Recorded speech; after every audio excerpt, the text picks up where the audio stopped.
राधे कृष्ण आप सभी को। पुरुषोत्तम मास महात्म्य अध्याय 11। आगे श्री नारायण बोले, अनंतर ऋषि कन्या ने भगवान शिव, शांत, पंचमुख, सनातन महादेव को चिंतन करके परम दारुण तप शुरू किया। सर्पों के आभूषण पहने देव, नंदी, भृंगी आदि गणों से सेवित, 24 तत्वों और तीनों गुणों से युक्त, अष्ट महासिद्धियों द्वारा तथा प्रकृति और पुरुष से युक्त, अर्धचंद्र से सुशोभित मस्तक वाले, जटाजूट से विराजित भगवान के उस प्रियतर्थ उस बाला ने परम तप शुरू किया।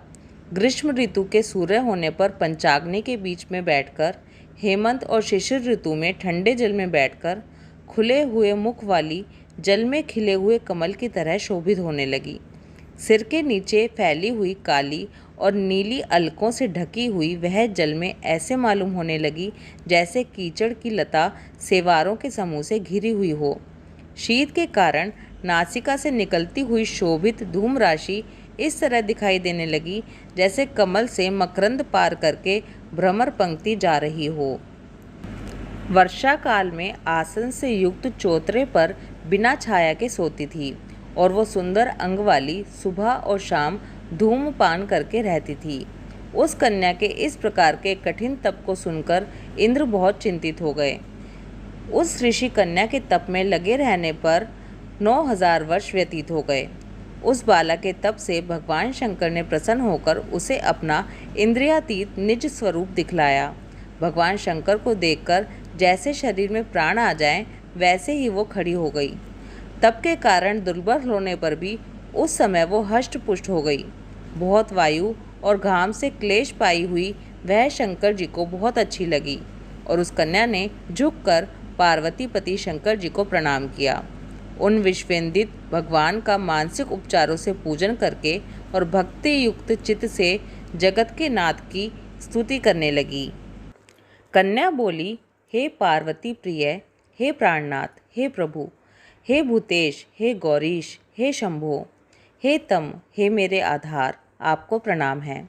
अनेक तापों से व्याप्त जिनके अंगों में पीड़ा हो तथा परम घोर संसार रूपी समुद्र में जो डूबा हुआ हो, दुष्ट सर्पों और काल के तीक्ष्ण दांतों से जो डसा हुआ हो, वो मनुष्य भी यदि आपकी शरण में आ जाए तो मुक्त हो जाता है। जिन आपने बाणासुर को अपनाया और मरी हुई अलर्क राजा की पत्नी को जिंदा किया, ऐसे आप दयानाथ हैं। आप भूतेश हैं, भव्य हैं, भवत्राण हैं, मृत्युंजय हैं। हे प्राणनाथ, हे दक्ष प्रजापति के मुख को ध्वंस करने वाले, हे समस्त शत्रुओं के नाशक, हे सदा भक्तों को संसार से छुड़ाने वाले, हे जन्म के हर्ता, हे प्रथम सृष्टि के कर्ता, हे पाप के नाश करने वाले, आपको नमस्कार है। आप अपने सेवकों की रक्षा कीजिए।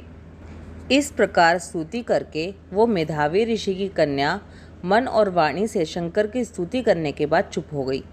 कन्या द्वारा की हुई स्तुति सुनकर और उसके किए हुए उग्र तप से प्रसन्न मुख कमल सदाशिव कन्या से बोले, तेरा कल्याण हो। तेरे मन में जो भी हो वो वर तू मांग, मैं प्रसन्न हूँ, तू कुछ भी मत सोच। ऐसा भगवान शंकर का वचन सुन वो कुंवारी बहुत ही खुश हो गई और बोलने लगी कि हे दीनानाथ, हे दया सिंधु, यदि आप मेरे ऊपर प्रसन्न हैं तो हे प्रभु, मेरी कामना को पूर्ण करने में देर ना करें। हे महादेव, मुझको पति दीजिए, पति दीजिए, पति दीजिए। मैं पति चाहती हूँ, मुझे पति दीजिए। मैंने अपने हृदय में और कुछ भी नहीं सोचा है। वो ऋषि कन्या महादेव से इस प्रकार कहकर चुप हुई। तब महादेव जी कहने लगे, हे मुनि की कन्या, तूने जैसा अपने मुँह से कहा वैसा ही होगा, क्योंकि तूने 5 बार पति मांगा है। इसलिए हे सुंदरी, तेरे 5 पति होंगे और वो 5 वीर, सर्वधर्मवेत्ता, सज्जन, सत्य पराक्रमी, यज्ञ करने वाले, अपने गुणों से प्रसिद्ध, सत्य प्रसिद्ध, जितेंद्रिय, तेरा मुख देखने वाले, सभी क्षत्रिय और गुणवान होंगे।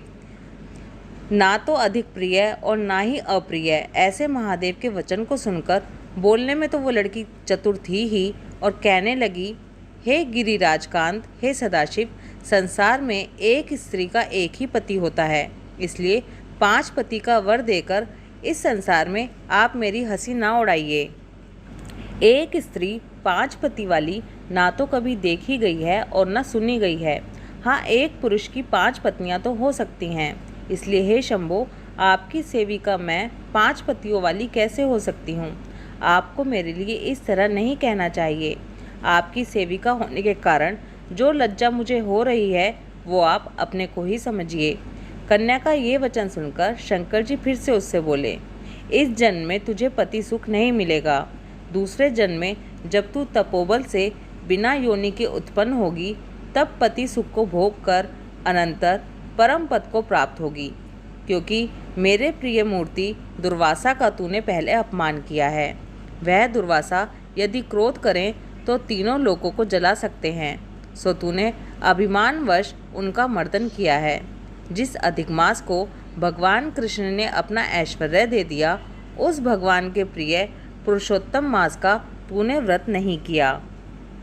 मैं ब्रह्मा आदि से लेकर सब देवता, नारद आदि से लेकर सब तपस्वी जिसकी आज्ञा सदा मानते चले आए हैं, उसकी आज्ञा का कौन उल्लंघन करता है? लोक पूजित पुरुषोत्तम मास की दुर्वासा की आज्ञा से तूने पूजा नहीं की, इसलिए तेरे 5 पति होंगे।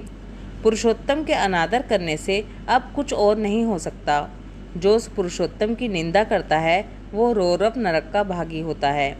पुरुषोत्तम का अपमान करने वाले को विपरीत ही फल होता है। ये बात कभी झुटलाई नहीं जा सकती।